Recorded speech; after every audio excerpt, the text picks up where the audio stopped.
Good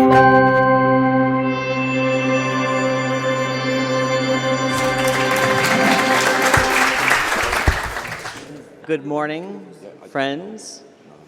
It's my pleasure and honor to be here to introduce you to the work that we're doing at Project Drawdown. I suspect that many of you already know what the concept of Drawdown is. That's why you're here.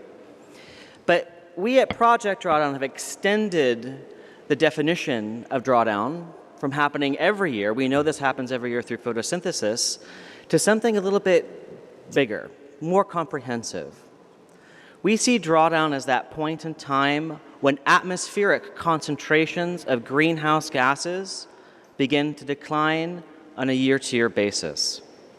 It's that point when we take out more greenhouse gases than we put into Earth's atmosphere. But more than just a technical definition that you're all familiar with, drawdown is a new way of thinking about and acting on global warming. It's a marker on the horizon pointing us to a future that we actually want, a regenerative future where stopping and beginning to reverse global warming is possible. Now, we're all concerned about climate change, and we should be. It's the single most greatest challenge that humanity has ever faced, and it's one of our own making. But climate change is really a response of Earth's system telling us what's going on. And Earth's system is telling us that it's sick. Our atmosphere is sick.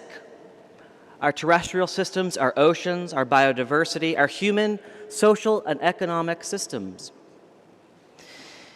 The decisions that we make today are perhaps more than any other time in human history will have meaning.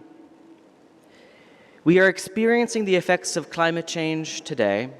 Our children will tomorrow, and future generations to come. So how do we actually solve the problem? How do we cure the sickness? How do we begin the process of stopping and reversing global warming? The only way we know how is to draw down, to avoid putting greenhouse gases up, and to pull down what's already there. Now, it sounds daunting. It may sound nearly impossible, but humanity is brilliant. Now, to be honest, we can be very dumb at times. It's true. But on a whole, we're brilliant. There are real workable technologies and practices that exist today, tangible solutions that we don't have to imagine because they exist. They're real and they're scaling. And taken together, these solutions can achieve drawdown. We don't lack the technology or the economics or even the finance. What we lack is the will to move farther and faster than we ever thought we needed to, but we do. I lead a team of researchers and writers from around the world.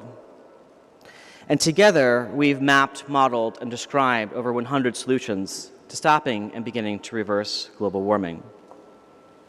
But one of the things that has prevented us from moving forward with the speed that we need to is that we've framed this discourse in the wrong way.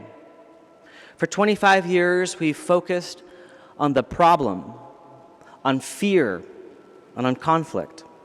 And this is the recipe for apathy and indifference to the status quo.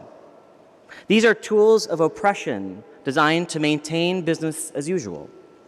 We need to fundamentally change the way we talk about and think about global warming and focus on solutions, on possibility, and in collaboration. Because this is the recipe to create opportunities to create the future that we actually want. So as I said, I lead a team that has researched over 100 solutions to stopping and reversing global warming. 80 already exist today, and taken together, these 80 technologies and practices can achieve drawdown. 20 are coming attractions. These are solutions that are on the pipeline, and when they come online, will accelerate our progress farther and faster. But there's nothing that we need to invent, and we can't wait for tomorrow or the next decade to come for the new silver bullet, because it won't come. We have to move fast today with technologies that we already have. And what do these technologies and practices do? They do one or more of three things. Replace existing fossil fuel-based technologies and practices with clean, renewable alternatives. Stop fossil fuel. Reduce consumption through technological efficiencies and behavior change. Reduce consumption.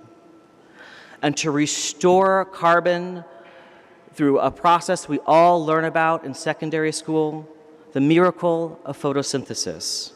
We can pull down carbon dioxide from the atmosphere and store it in plants' biomass and soils. It's through a combination of these three mechanisms, and only these three mechanisms, that drawdown becomes possible. Well, how do we get there? Here's a short list. Here's 20 of the 80 existing solutions, and they're ordered, and they're ordered based on the total gigatons or billions of tons of carbon dioxide equivalent avoided or sequestered from Earth's atmosphere over a 30-year period from 2020 to 2050. You'll see those figures at the right of that slide there. Now, if you take a look at some of these solutions, they're quite eclectic. From refrigerant management to protecting our peatlands, from geothermal energy to family planning. So let's break this down a little bit.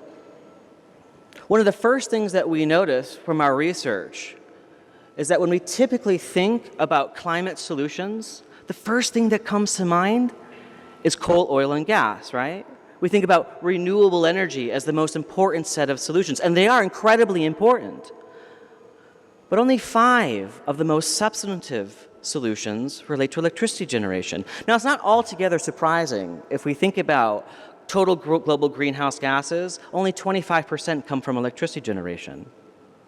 What really surprised us is that 24% of global greenhouse gases comes from food, land, and agriculture. And when we think about the solutions to global warming, 8 of the top most substantive solutions relate directly to the food system. Now, it shouldn't also be surprising if we think about all the emissions, all the energy that is used to produce, harvest, process, package. Think about all the tin, glass, cardboard, paper that we use to create all that manufacturing to put food in, and then to transport great distances, burning, combusting fossil fuels to transport our fuel from point A to point B. And then when it reaches our markets, kept fresh and frozen through air conditioning, through refrigeration, we turn on our gas or our electric stoves if we're lucky. If we're not lucky, we live in a least or less developed country where biomass is used in cook stoves to cook food, which is terrible for human health and well-being. And sadly, far too much of our food is wasted, 30 to 40%. It's shocking. So what becomes very clear is that when we think about the food system, these are the most important fundamental decisions we make every day, 3 times a day, to stopping and beginning to reverse global warming. But it's not just our food system itself, it's how we manage and use our land. By protecting currently degraded land, our forests, and our wetlands, we safeguard, expand, and create new carbon sinks that directly draw down carbon every year. This is how drawdown actually happens. We can think of trees as giant sticks of carbon, sucking carbon dioxide out of the atmosphere and storing it as a treasure for the future. So what's really surprising then is when we think about the most substantive set of solutions, 12 of the most top 20 relate directly to how and why we use land. This fundamentally shifts traditional thinking on climate solutions from just energy, industry, buildings, and transportation to including food and land. So let's go down to some of these solutions. We need to rethink how we're producing our food to make it more regenerative in nature. This is regenerative annual cropping, which is a combination of reduced or no tillage, cover cropping, crop rotation, or manure or compost application to cropland, and organic practices. We can think of multi-strata agroforestry. Agroforestry is an incredibly important solution that combines food production with storing carbon in trees, which actually increase the fertility and productivity of our soils. We can think of managed grazing and planting trees on those pasture lands, silvopasture. It's been practiced for thousands of years. That's the thing about regenerative agricultural practices. There's nothing new here. This is how we produce food for millennia, for generations upon generations, and indigenous peoples, communities, and smallholder farmers still today practice regenerative forms of food production, but they are increasingly being replaced by modern agriculture, industrial agriculture, which promotes monocropping, tillage, which turns the soil and releases that precious soil organic carbon, the use of synthetic fertilizers and pesticides, which are high energy production practices. And ultimately, modern agriculture degrades the land and turns it to a net emitter of carbon dioxide, methane, and nitrous oxide. But regenerative agricultural practices restore soil health and productivity, improve water retention, increase yield. They benefit smallholder farmers and large farming operations alike, and they bring carbon back to the land. These are win, win, win, win, win, win solutions. I like to think of it as a aha. You get enough duh. Does that translate? Duh. It just becomes obvious that we need these solutions. There are too many cascading benefits and very little, if any, negative externalities. They're just duh. Common sense solutions. But it's not just what we produce, but what we produce that has a huge impact on global warming. A plant-rich diet is not a vegan or vegetarian diet, though I applaud any who make those life choices. I was giving a talk recently in Paris, and I asked people in the room, who here is a vegetarian or vegan, and not one raised their hand. Not one. I won't do that here. But don't worry, because when we're talking about a plant-rich diet, we're talking about a healthy diet. We're talking about reducing our consumption overall, and particularly reducing our consumption of meat to healthy levels. In the United States and in Europe, we eat approximately 100 to 130 grams of animal proteins per capita per day. A healthy level is 55 to 60 grams. Think about that. We're eating almost double the amount of meat we should be to have a healthy diet. That needs to be reduced because in high-income countries, we overconsume everything. Not just food, everything. And that needs to be reduced. But this is not the case in low-income countries. All right? Low-income countries, we show an insufficient caloric and protein intake. And that needs to be raised to healthy levels. So it's actually in the rebalancing of plant-rich diets to be healthy for all people that we actually see plant-rich diets as a solution to global warming. And moreover, as I mentioned earlier, approximately a third of all food is not even consumed. Stop and think about that for a moment. 800 million people on this planet are starving today, and yet we waste about 30 to 40% of all food that's produced. And this contributes about 8% of global greenhouse gases. Stop and think about that. It's the dumbest thing humanity could possibly be doing. It's just dumb. All the energy and emissions across the supply chain wasted, 30 to 40% of it. Think about going to a grocery store, a marketplace, and having 3 bags of groceries and just dropping one and leaving it. Doesn't make sense, does it? But it's also where we are in the world today. All right? In low-income countries, food's not wasted by consumers and markets which are struggling to feed their population. Most food, after it leaves the farm gate, is wasted early in the supply chain due to storage, information barriers, or infrastructure problems. This is a technology issue that can be solved. In high-income countries, it's the exact opposite. Most food is wasted at the end of the supply chain after it leaves the farm by consumers and markets that are meeting the assumed demand of consumers. It's a consumer choice problem, not a technology issue.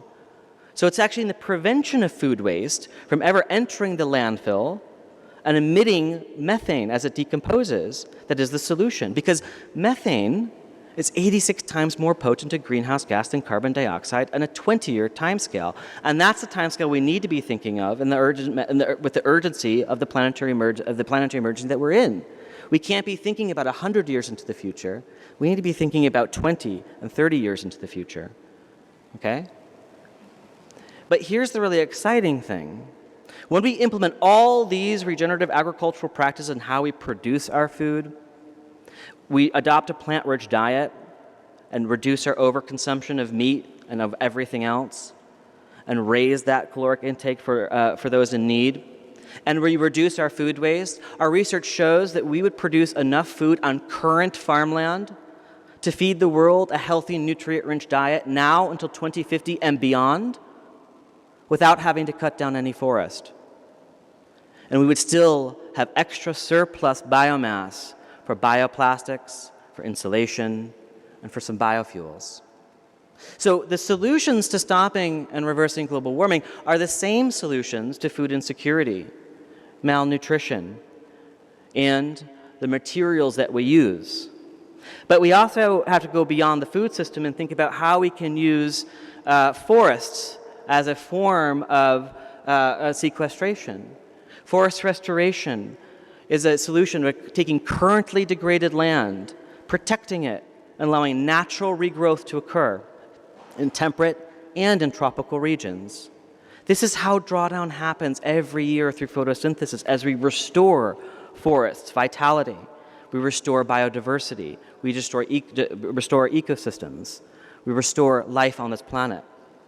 And for those areas currently degraded land that's not applicable for natural regrowth, we can produce bamboo, for example, or perennial bioenergy crops. We can use currently degraded land, restore it, and use this material as an alternative as a feedstock for our marketplace.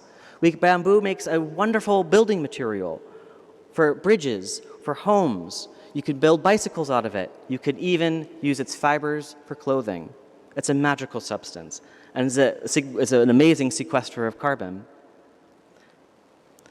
And it turns out we don't only have to restore a forest and use currently degraded land for our materials, but we need to protect our forests, our currently extant forests, both with forest protection, but also it turns out that indigenous peoples are the best caretakers of our ecosystems.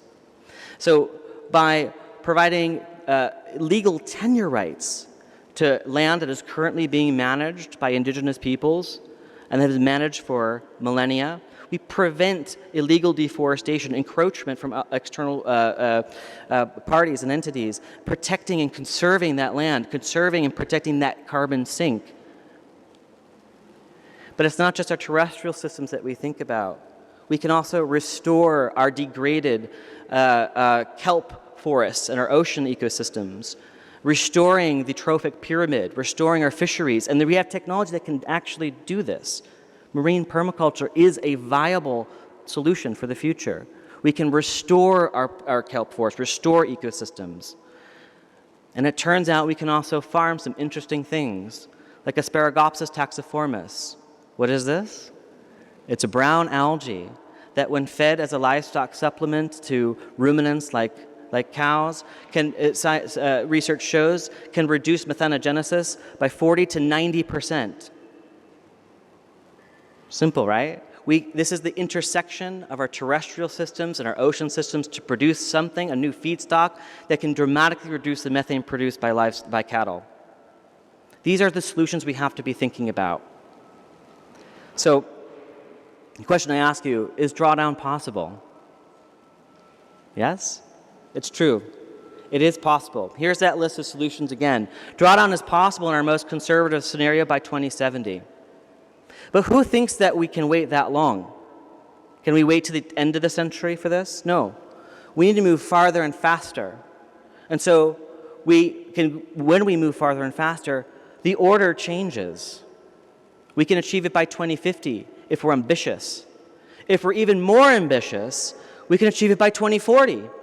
But you see, the order changes. The point is, the specific order, the quote, ranking of these solutions doesn't matter. They'll always change depending how fast and how ambitious we are. What matters is the system, the drawdown system, because we need all 80 solutions to achieve drawdown, to achieve a regenerative future, and to stop and begin to reverse global warming. There are no silver bullets, no subset of solutions that are going to get us there. But here's the really exciting thing. When we adopt this system of solutions, we'd want to do so anyway, whether or not global warming was even a problem. Because by adopting a system of solutions to solve the climate emergency that we're in, we achieve the sustainable development goals. Why? Think about it. Renewable energy results in clean, abundant access to energy for all, as well as reducing emissions. A plant-rich diet and reducing food waste provides enough food and sustenance for the world's population.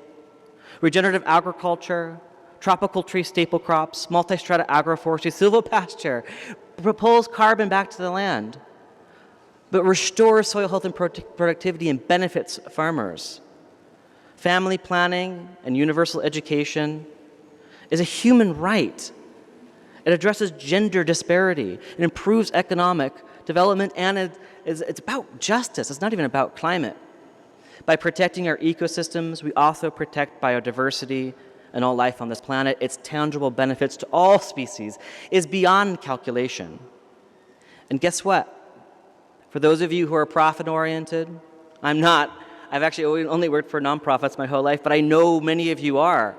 We did the financial analysis, the financial cash flows, and the conservative financial cash flows. And it turns out that we can implement this system of solutions by costing only about $30 trillion more than we would have to do anyway. Now, it sounds like a lot, $30 trillion, but if you think about this, that's $1 trillion roughly on average per year for the entire globe. Still sounds like a lot? Well, if you think about the global GDP is around $86 trillion a year, that's a drop in the bucket to achieve a regenerative future that we want. But here's the kicker. The operational savings over that 30-year time period is $74 trillion compared to what we would have to do anyway. That's a net benefit of $44 trillion. So we can achieve drawdown. It's not actually going to cost us that much, and there's a financial return on that benefit, on that investment. And that's not even including all the other cascading benefits to the system that we create. This is the future that we actually want. These are opportunities, not problems. We need to be seeing climate change, the emergency, the solving of the climate crisis as an opportunity, not one that's mired in fear. So we can build a regenerative future if we want to. The exciting thing, one more exciting thing, right? When we adopt this system of solutions, we fundamentally change the way we do business. We move from a system that's inherently exploitative and extractive, filled with inequity and injustice, and we move that system to one that is by nature, because it's connected to nature, restorative and regenerative. I challenge you to think beyond our traditional paradigms, to think beyond our global goals, beyond stabilization, beyond even sustainability, because sustainability is inherently unjust. To move beyond that, to achieve the SDGs by 2030, and move forward to regeneration, to move to a regenerative development goals beyond the SDGs. Because it's in regeneration, in the regenerative economies and society of the future, that we can stop and begin to reverse global warming and achieve well-being for all. Thank you.